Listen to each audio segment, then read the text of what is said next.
वो आया हुआ है शहर में। इसकी सूचना एक मित्र के माध्यम से मिली। शायद वह सुबह से ही इस शहर में है, होगा अपने अन्य मित्रों के साथ, कर रहा होगा मौज मस्ती। उसकी हिम्मत तो देखो कि मेरे यहां रहते हुए वापस इसी शहर में आया। मेरे मित्र और उसके मित्र सभी एक थे। जब तक वो यहां था तब तक हम लोगों को रोज मिलना जुलना होता था, कभी किसी पार्टी में या फिर कभी किसी मित्र के यहां। कब साथ में वक्त कट जाता पता ही नहीं चलता था। पता तो तब चला जब उसका तबादला दूसरे शहर में हो गया। वो दिन याद है जब उसके तबादले की खबर आई थी। सब कितना विचलित हुए थे। अब सदा के लिए साथ छूट जाएगा। दिल में एक हुक उठी थी। उसको विदा करते हुए आंसू नहीं थमते थे। क्या वे आंसू झूठे थे या उनमें उठने वाली भावना बेमानी थी? नहीं तो फिर बीच में ऐसा क्या घटित हो गया कि दो व्यक्ति जो कभी जुदा नहीं हो सकते थे अचानक अजनबी हो गए? नहीं, अजनबी भी नहीं। अगर दुश्मनी का नाम दिया जाए तो अतिशयोक्ति न होगी। आज वो उन मित्रों के यहां जा रहा है जिनको शायद वो इतने अच्छे से जानता भी न था। अरे, उसका दिल तो सिर्फ मेरे लिए धड़कता था। क्या वो उस दिन की सुबह को भूल गया जब उसका एक्सीडेंट हुआ था? वो अपने एक दूसरे मित्र के साथ कानपुर से लखनऊ के लिए रवाना हुआ था। रास्ते में पता नहीं कैसे गाड़ी से चक्का खुल गया और गाड़ी एक पुल से जाकर टकराई। गाड़ी तो पूरी तरह क्षतिग्रस्त हो गई थी, पर ईश्वर की कुछ ऐसी कृपा हुई कि वो और उसका मित्र मात्र मामूली सी चोट खाकर छूट गए थे। दोनों काफी देर तक सड़क पर बेहोश पड़े रहे थे। जब उसको होश आया तो सर्वप्रथम फोन उसने अपनी पत्नी को न लगाकर मुझको लगाया था। मैं उसका लंगोटिया यार जो ठहरा। वो दोस्त शब्द को बहुत अहमियत देता था और दोस्ती की उसके मन में काफी कद्र थी। उसकी दुर्घटना की सूचना पाते ही मैं अविलंब लखनऊ रवाना हो गया था। शायद उसके ऑपरेशन रूम में जाने से पहले मैं पहुंचने वाला पहला व्यक्ति था। जब तक वो अस्पताल में रहा तब तक मैं उसके पास रहा। उसकी पत्नी बाद में ही पहुंची थी। उसके ठीक से रहने की व्यवस्था करने के बाद ही मैं वापस आया था। जब तक मैं उसके पास रहा तब तक उसका व्यवहार मेरे प्रति रूखा ही था। वो मुझसे ठीक से बात भी नहीं कर रहा था। वो ऐसा क्यों हो रहा था? इसका कुछ अंदेशा था मुझे, पर न मैं न वो खुलकर एक दूसरे का आमना सामना करना चाह रहे थे। चलने के वक्त मैं काफी देर उसके पास बैठा रहा। उसकी पत्नी भी उसकी बगल में बैठी हुई थी। हम लोगों के बीच काफी देर खामोशी और चुप्पी छाई रही। उस तंद्रा में दोनों की निगाहें नीची थी। उसकी पत्नी ने बीच में उठकर जाना चाहा, पर मैंने इशारे से रोक दिया। जो भी बात है साफ साफ आमने सामने हो जाए तो दिल में बोझ नहीं रहता, पर कई बार इंसान यही गलती कर बैठता है। रिश्तों को पाक साफ रखने के उद्देश्य से जब कुछ कंकाल जीवित हो उठते हैं तो वे इंसान नहीं भूत बन जाते हैं, और यही हुआ। हम दोनों के दरमियान जो बातें थी वे भूत बनकर दोनों की जिंदगी पर हावी हो गई। बातचीत का क्रम आगे ना बढ़ता देख मैंने एक नैपकिन पर लिख दिया कि तुम्हारी पत्नी की कोई गलती नहीं है, पर एक अविश्वास सा हम लोगों के बीच आकर ठहर गया था। तुम अस्पताल से आ भी गए, पर इससे पहले कि संबंधों में उभर आई दरार को हम भर पाते तुम्हारा तबादला दूसरे शहर में हो गया, और तबादलों के साथ शायद रिश्ते भी अजनबियत में तब्दील हो गए। उसके बाद दूरभाष पर हुई बात ने उन रिश्तों को अजनबियत के दामन से निकालकर दुश्मनी में बदल दिया, जो आज तक बदस्तूर जारी है। उस उभर आई दुश्मन की खाई को पाटने का प्रयत्न शायद दोनों के ही तरफ से नहीं हुआ, शायद होगा भी नहीं, मैं जानता हूं, पर कहीं ना कहीं मन में एक उम्मीद अवश्य है कि कभी अगर जिंदगी मुलाकात हो तो एक दूसरे का आमना सामना कर पाने लायक तो रहें। तुम आज अपने दोस्त के यहाँ दावत खा रहे होगे, शायद तुम्हें मेरा ख्याल भी ना आ रहा होगा।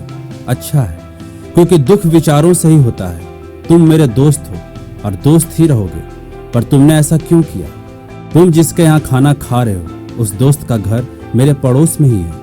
अगर तुम ऊपर गए होगे तो मेरा घर दिखता होगा। हाँ, वही जिसको यहाँ रहते हुए तुमने अपना बनाया था। क्या उन बिताए हुए क्षणों में से एक भी अनुभूति तुम्हारे अंदर शेष नहीं है कि तुम उनके नाते ही मुझे याद कर लेते? क्या तुमको इतनी नफरत हो गई है मुझसे और मेरे परिवार से? अरे, जब हमारे साथी दोस्त ने बताया कि तुम आए हुए हो तो मन में एक उम्मीद जागी कि नहीं, वो आया है तो अवश्य मिलने चला आएगा। चलो फोन पर सूचना ना दी ना सही, पर वो ऐसा कैसे कर सकता है? क्या इतनी भी विनम्रता उसके अंदर शेष नहीं है? कि वो सिर्फ कुछ क्षणों के लिए मेरे से मिलने मेरे घर चला आए। अरे छोटा भाई सा व्यवहार था मेरा तुम्हारे प्रति। पूरी रात करवटों में कटी। बीच में एक बार तो मुझे ऐसा एहसास हुआ कि मेरी पत्नी भी नहीं सोई है, और मैंने उसको हौले से पूछा भी, क्या नींद नहीं आ रही? वह झूठ बोल गई, नहीं बेटा परेशान कर रहा था, उसी को देखने के लिए नींद उचट गई। पर मैं जान रहा था कि वह भी नहीं सोई है, वो भी तुम्हारे आने को लेकर उद्विग्न है। रिश्ते इतने करवाहट से नहीं तोड़े जाते।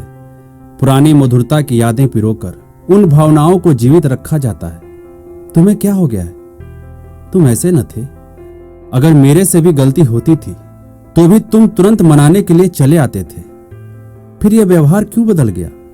क्यों महीनों से तुमने मुझको क्षमा करने की जरूरत नहीं समझी? अरे एक बार झूठे ही फोन कर देते तो मैं भागा चला आता। फिर इतनी कटुता क्यों आ गई तुम्हारे व्यवहार में? अरे क्या मुझे पता नहीं कि आज तुम्हारी और तुम्हारी पत्नी की शादी की सालगिरह है और तुम लोग चंडीकाजी के मंदिर में मत्था टेकने आए हो। ईश्वर तुम दोनों की शादी को बरकरार रखे। हजारों दुआएं देता हूं मैं तुमको। फिर क्यों नहीं तुम फोन करते? अभी सहसा ऑफिस में फोन खटका था, पूरी रिंग हुई और उठाने से पहले ही कट गया। मन में एक उमंग उठी कि शायद तुमने याद किया हो। याद तो करते ही होगे, मैं इस बात को सपने में भी नहीं झुठला सकता। वह उष्णता जो मैंने महसूस की वो शायद तुमने भी की होगी।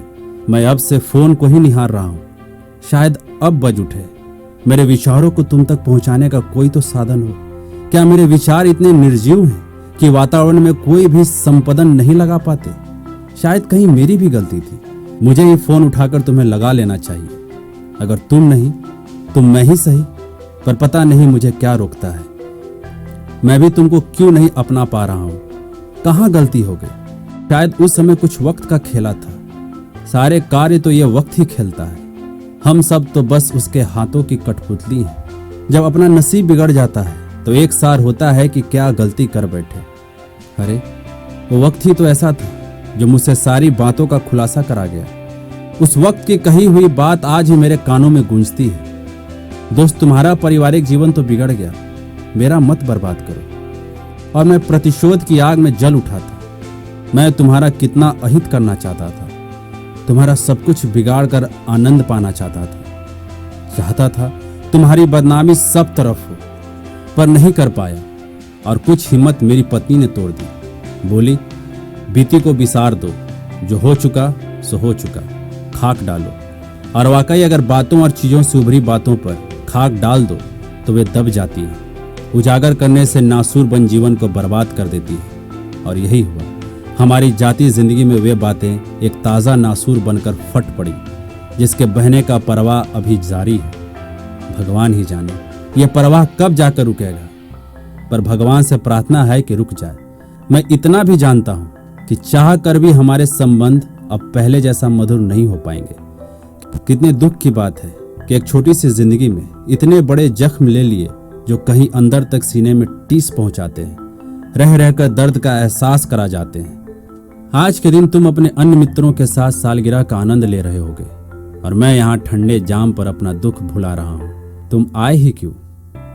क्या पहले दी हुई पीड़ा काफी नहीं थी? फिर आना ही था तो ऐसे आते कि तुम्हारे आने का एहसास भी मुझको नहीं होता। अभी तक जो बात मैंने तुम्हारे और अपने मित्रों से छुपा रखी थी और अपने बीच उभर आई कटुता को उजागर ही नहीं किया था, उसको तुमने एक ही क्षण में सार्वजनिक कर दिया।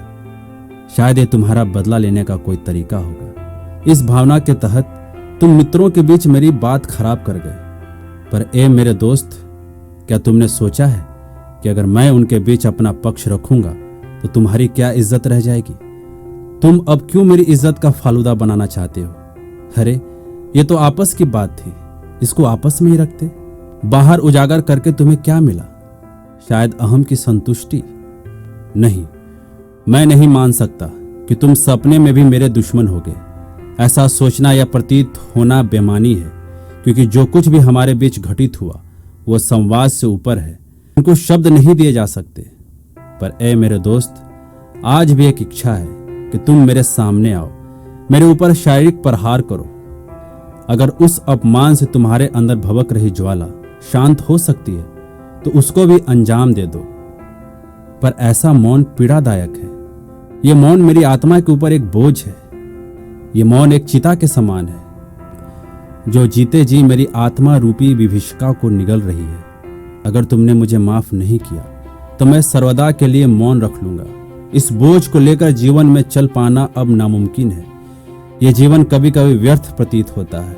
ईश्वर से प्रार्थना है कि मेरे जीवन को ही पूर्ण विराम लग जाए, जिससे यह सत्य साबित हो कि मेरे और तुम्हारी पत्नी के बीच में रिश्ता नहीं। मैं मौन लगा जाऊंगा।